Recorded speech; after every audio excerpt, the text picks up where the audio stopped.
இன்னைக்கு நீ ட்ரௌசர் போட்டிருந்தல்ல, ஆனால் ஜிப்பு போடலை. அடி பாவி, ஃபர்ஸ்ட் மீட்டில் என்ன பார்க்காம ஜிப் போடுறனா இல்லையான்னு பார்த்துருக்க. ஏய், உன்னதான்டா பார்த்தேன். அப்புறம் தான் நீ ஜிப்பு போடலன்னு தெரிஞ்சுது. நான் மட்டுமா பார்த்தேன்? டியூஷனில் இருந்த எல்லாரும் தான் பார்த்தாங்க. ஆமாம் ஆமாம், பார்த்தாங்க. இதுக்கே இப்படி பண்ணுற?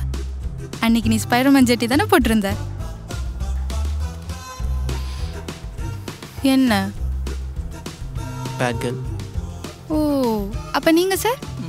நான் குட் பாய். ஓ, அப்போ குட் பாயாகவே இரு. பொண்ணுங்களுக்கு சில விஷயத்தில் பேட் பாயாக இருந்தால் தான் பிடிக்கும். போங்க, போயிட்டு சிவராத்திரிக்கு கஞ்சா அடிச்சுட்டு பம்பளை காய்ச்சி வருவாங்க, போய் கட்டிக்கோங்க. நான் அந்த மாதிரி பேட் பாய்ஸை சொல்லலை. தெரியுது. நீ முதல்ல உங்கள் அப்பா கிட்ட பேசி ஓகே வாங்க, அதுக்கப்புறம் இதை விட பேட் பாயா பேட் கேர்ளாக இருக்கலாம், சரியா? பேசுகிறேன்.